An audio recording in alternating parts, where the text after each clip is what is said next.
take a slow breath in and a slow breath out. As your body begins to rest and the world around you gently fades, allow your mind to drift backward in time, far beyond the noise of the present, far beyond memory, to a land shaped by wind, stone, and sun.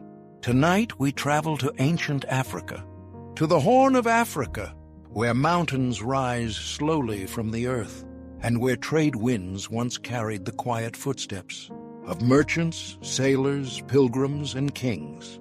This is the story of Aksum, a kingdom now mostly forgotten, yet once among the great powers of the ancient world. Long before modern borders, long before clocks and calendars, there was a highland plateau in what is today northern Ethiopia and Eritrea. Here, the land rolls gently, rising and falling like slow breathing. Stone outcrops break through the soil, and ancient paths curve softly across the earth, worn smooth by centuries of passing feet. To the east, the land slopes downward toward the Red Sea, a narrow ribbon of water that once connected Africa to Arabia, and Arabia to India, and India to lands even farther away. At night, the Red Sea was calm, dark, reflecting the stars above like a quiet mirror, and along its shores, ships rested at anchor, their sails folded, their wooden hulls creaking softly with the movement of the tide. Aksum did not rise suddenly. It emerged slowly, almost imperceptibly. Before it was a kingdom, it was a gathering of villages, stone houses, fields of grain, cattle grazing beneath open skies. The people of these highlands knew the rhythm of the seasons. They understood rain and drought. They watched the stars and measured time not in minutes, but in harvests. Their days were simple, yet deeply connected to the land. In the early morning, mist clung to the valleys. The sun rose slowly, casting warm light across stone and soil. Children followed their families into the fields. Voices carried softly through the air. The smell of earth and grain lingered on the breeze. This was a world without haste. As centuries passed, something subtle began to change. Paths became roads. Villages grew closer together. Markets formed in open spaces, where goods were laid out on woven mats. Salt, grain, metal tools, animal hides, and slowly from far away, new things arrived. Ivory, carried from the interior of Africa. Frankincense and myrrh, their scents drifting gently in the air. Gold, warm and heavy in the hand. These goods traveled outward, following the land down toward the sea. And from the sea came the world. Sailors from Arabia arrived first, their ships narrow and swift, their knowledge of the winds precise. They brought stories of desert cities, of distant kings, of gods worshipped beneath open skies. Later came traders from Roman Egypt, their ships larger, their cargo more varied. They spoke of Rome, of marble buildings and endless roads, of emperors whose names echoed across continents. From India came spices, pepper, cinnamon, fabrics dyed in deep calming colors. Each arrival added another layer to the growing identity of Aksum. Not through conquest, but through connection. Aksum sat quietly at the crossroads of the ancient world. It did not shout its presence. It listened, and in listening, it grew powerful. The kingdom's heart lay inland, away from the coast, protected by mountains and distance. Here, stone was plentiful, and the people learned to work it with patience and care. They built foundations first, solid and enduring, then walls, then structures that rose slowly upward, one block at a time. Unlike the mud brick cities of other lands, Aksum's buildings were meant to last. Even now, their stones remain. At night in ancient Aksum, the air cooled quickly. Fires flickered softly inside homes. Oil lamps cast warm circles of light. against stone walls. Outside, the land was quiet. No engines, no machines, only the distant sound of insects and the low murmur of the wind moving across the plateau. Above it all, the stars, clear, countless, uninterrupted. The people of Aksum looked upward often. The sky was a guide, a calendar, a mystery. Constellations drifted slowly, from season to season, marking the passage of time, far more gently than any clock. In this peaceful world, identity formed slowly. The people spoke a language that would become known as Ge'ez, a written language carved into stone with careful hands. Words were permanent here, meant to endure. Stone inscriptions recorded names, offerings, and moments worth remembering. This was not a loud civilization. It was deliberate. Every act, every structure, every word was placed with intention. As Aksum grew, it did not abandon its roots. Farming remained central to life. Fields of barley and wheat covered the highlands. Cattle were prized, not only for food, but for status and ritual. Water was sacred. Rain was welcomed with gratitude. Drought was endured with patience. The land shaped the people, and the people respected the land. This balance allowed Aksum to endure for centuries. By the first centuries of the Common Era, Aksum was no longer merely a regional power. It was known. Roman writers mentioned it with quiet respect. Persian traders accounted for its influence. Indian merchants spoke its name. Aksum stood alongside Rome, Persia, China, as one of the great civilizations of its age. Yet it did not seek fame. It simply existed. Tonight, as your breathing slows, imagine yourself walking along an ancient Aksumite road. The stone beneath your feet is smooth from centuries of use. The air is cool, the sky darkening. In the distance, you see the outline of the city, low stone buildings, soft torchlight, and beyond them, the tall silhouettes of stone monuments rising quietly into the night. These are not yet explained. There is no need to understand everything now. For now, you are only arriving, and arrival is enough. In the next part, we will explore how Aksum rose from this peaceful highland world into a global trading power. But for now, rest here. Let the ancient winds of Africa carry your thoughts gently and allow sleep to come naturally. The growth of Aksum was not marked by sudden conquest, nor by great armies marching across the land. Instead, it grew the way rivers grow, quietly, steadily, gathering strength from many small sources. Trade was the lifeblood of this kingdom. From the interior of Africa came ivory, smooth and pale, carved carefully by skilled hands. Gold followed the ancient paths as well, washed from riverbeds, pressed into small measured pieces. From forests came animal skins, and from distant hills came iron ore, slowly transformed into tools and weapons. These goods flowed outward, moving eastward toward the sea. At the edge of the Red Sea lay the port of Adulis. Adulis was not loud. It did not glitter like Rome. It did not overwhelm the senses. But it was busy. Ships arrived with the tides, their sails catching the wind, their hulls heavy with cargo. Merchants spoke many languages here: Greek, Arabic, languages now lost to time. They exchanged goods slowly, with careful negotiation. Weights were measured, coins were examined, agreements were made with calm patience. Aksum controlled this gateway, and in doing so, it controlled the flow of wealth between worlds. From Adulis, goods traveled inland along well-worn roads. Caravans moved steadily across the plateau. Camels carried heavy loads. Donkeys followed behind. At night, They rested beneath open skies, fires glowing softly against the darkness. Stories were shared quietly. Food was eaten slowly. Sleep came easily. These roads led to the city of Aksum itself. Here, the kingdom's heart beat steadily. The city of Aksum was not chaotic. It was ordered. Stone houses clustered together, their walls thick and cool. Public spaces opened between them. Markets, meeting places, areas for ceremony and ritual.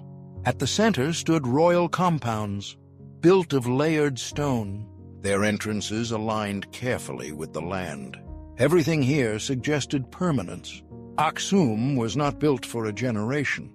It was built for centuries.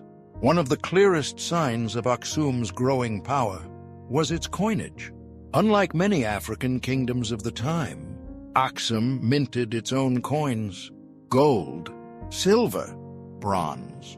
Each coin carried symbols, rulers' faces, religious icons, written inscriptions. These coins traveled far. They were found in Rome and Egypt, in Arabia, even in India. Wherever they went, they carried a message. Aksum was organized. Aksum was stable. Aksum was trustworthy. In the ancient world, this mattered greatly. As wealth flowed into the kingdom, its rulers grew more confident. Kings did not rule alone. They were supported by nobles, priests, and administrators. Decisions were deliberate. Records were kept. Laws were enforced gently, but firmly. This was not a land ruled by fear. It was ruled by structure. Aksum's rulers understood something rare. Power did not need to be loud. Instead of constant warfare, they focused on control of trade routes. Instead of expanding endlessly, they strengthened what they already held. This allowed the kingdom to flourish without exhaustion. Beyond trade and politics, daily life continued much as it always had. Farmers still rose with the sun. Fields were still planted by hand. Grain was ground slowly between stones. Bread baked over open fires. Families gathered in the evenings. Children listened as elders spoke. Stories of ancestors, of spirits, of the land itself. Life moved at a human pace. Yet even as life remained familiar, new ideas began to enter Aksum. Foreign merchants brought more than goods.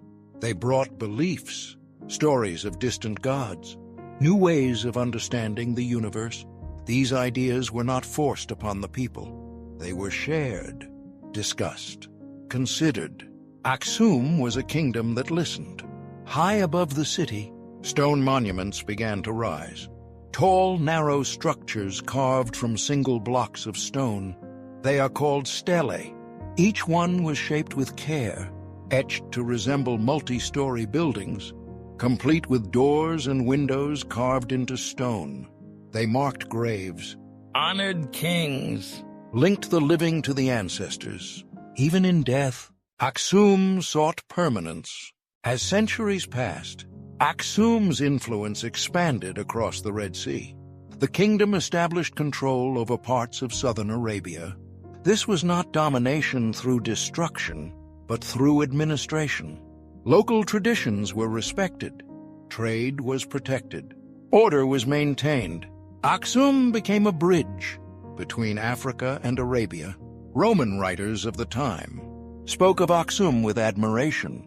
They called it a powerful kingdom, rich in resources, strategically placed. To be mentioned by Rome was no small thing. Aksum had joined the ranks of the great civilizations, yet it remained deeply rooted in African soil. At night, the city of Aksum glowed softly. Oil lamps lined streets and courtyards. Smoke rose gently into the sky. The sounds were subdued. Soft voices, footsteps on stone, the distant lowing of cattle. Above it all, the stars continued their slow journey, unchanged, eternal. As you rest now, imagine standing near the edge of the city. Behind you, the quiet hum of life. Ahead of you, the open land stretching toward the sea. You feel no urgency, no tension, only the steady presence of a kingdom at peace with itself. The Kingdom of Aksum reached the height of its power between the 1st and 7th centuries of the Common Era. During this time, Aksum was not only a center of trade and politics, but also a place where millions of ordinary people lived their daily lives. To understand Aksum fully, we must step away from kings and monuments for a moment and look closely at how people ate, worked, built homes, raised families, and understood the world around them. Aksum was located in the highlands of what is today northern Ethiopia and Eritrea. This region was elevated, fertile, and supported by seasonal rainfall. Unlike desert kingdoms, Aksum benefited from relatively stable agricultural conditions. Most people were farmers. They cultivated crops such as barley, wheat, millet, and lentils. On sloping hillsides, they built stone terraces, which helped hold soil in place and allowed rainwater to soak slowly into the ground. These terraces, some of which still exist today, were essential to long-term farming success. Cattle played a central role in Aksumite life. They were used for plowing fields, provided milk and meat, and served as a measure of wealth and status. A family with many cattle was considered prosperous. Cattle were also important in rituals and ceremonies, and they appear frequently in inscriptions and artwork. Agriculture formed the foundation of the entire kingdom, supporting both the population and the long-distance trade networks that made Aksum powerful. Most Aksumites lived in stone-built houses. This was unusual for the region and reflected the abundance of stone in the highlands. Homes were typically rectangular, with thick stone walls designed to stay cool during the day and retain warmth at night. Roofs were made from wood, stone slabs, or thatch. Wealthier families lived in larger homes with multiple rooms and central courtyards. Poorer families lived in simpler structures, often close to their fields or grazing land. Villages were small and closely connected, while cities such as Aksum itself contained markets, workshops, religious spaces, and administrative buildings. Food in Aksum was simple, nourishing, and locally produced. Grains were ground by hand using stone tools and baked into flatbreads. Stews made from lentils, vegetables, and herbs were common daily meals. Meat was eaten less frequently and was usually reserved for festivals, ceremonies, or special family gatherings. Dairy products, including milk and butter, were widely consumed. Honey was an important food source and was also used to produce a fermented drink known as tige. Meals were often shared, reinforcing family and community bonds. Aksumite society was structured, but not rigidly divided.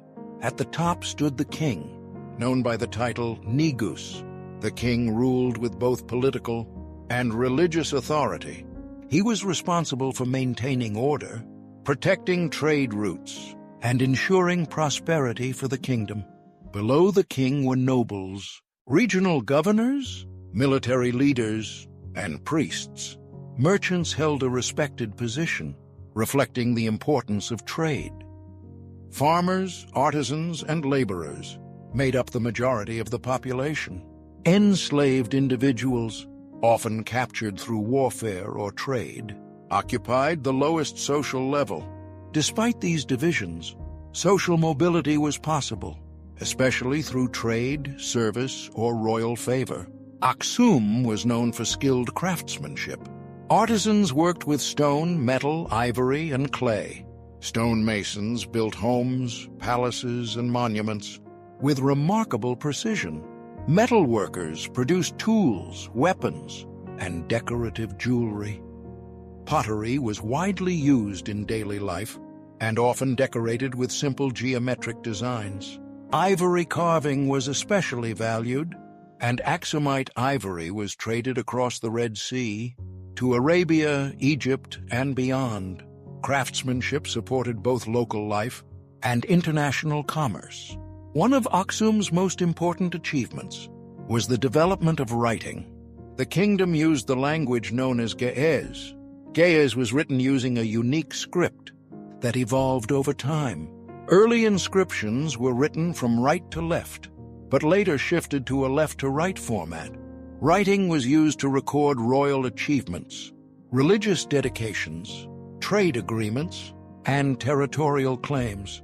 Inscriptions were carved into stone, intended to last for generations. This emphasis on permanence reflected Aksum's sense of identity and stability. Education in Aksum was informal but effective. Most knowledge was passed down through observation and practice. Children learned farming, craftsmanship, or trade. By working alongside elders, priests and scribes received specialized training in reading, writing, and ritual practices. Astronomy played an important role in tracking seasons and agricultural cycles. Knowledge was practical, deeply connected to daily life. Religion was woven into every aspect of Aksumite society. Before the adoption of Christianity, the people practiced a polytheistic belief system. They worshipped gods associated with the sky, the sun, fertility, and war. Religious rituals involved offerings of food, drink, and incense. Temples and sacred spaces served as centers of community life. These beliefs reinforced social order and strengthened the authority of the king. At its peak, Aksum was a stable, organized, and prosperous civilization.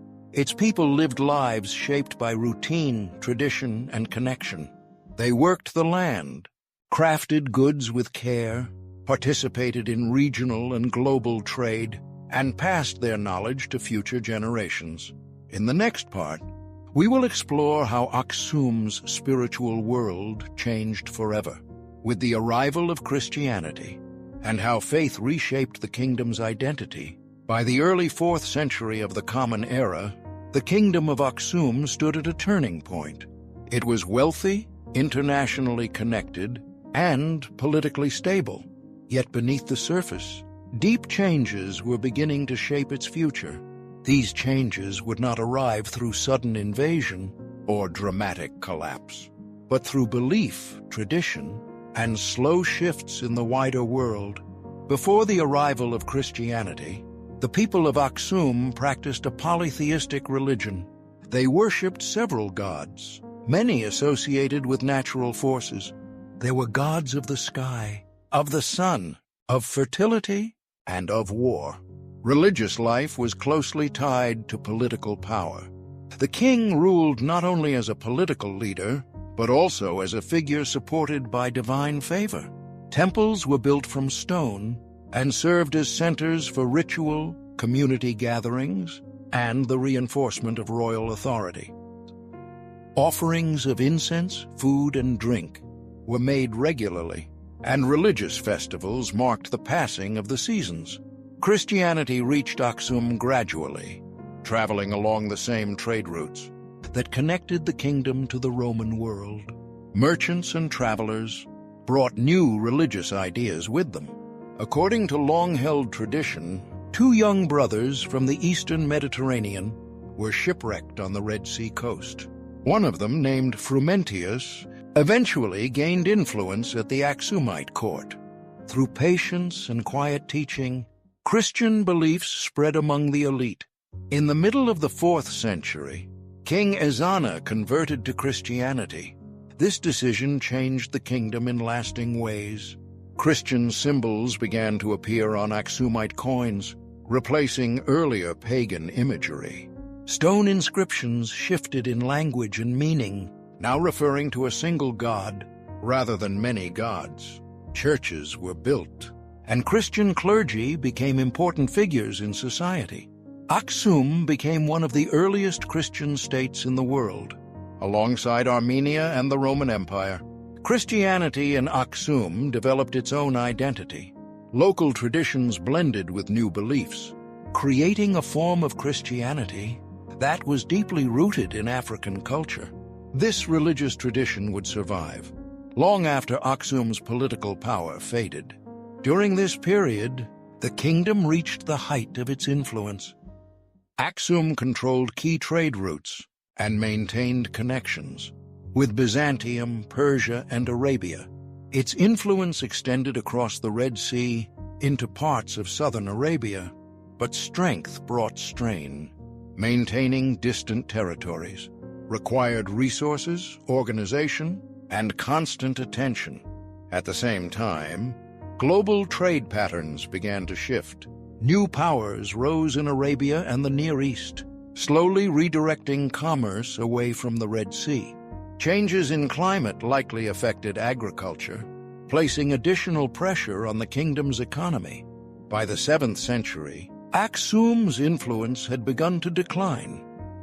The rise of Islamic states transformed trade networks throughout the region. Ports that had once thrived, such as Adulis, lost their importance. Without control of long-distance trade, Aksum's wealth diminished. Urban centers gradually shrank. Political focus moved inland, away from the coast, and away from international commerce. The kingdom did not collapse suddenly. There was no single moment of destruction. Instead, Aksum faded slowly, over generations. The great stone monuments of the kingdom remained standing. Once symbols of royal power and permanence, they became silent markers of a past age. Some fell with time. Others were buried beneath soil and memory.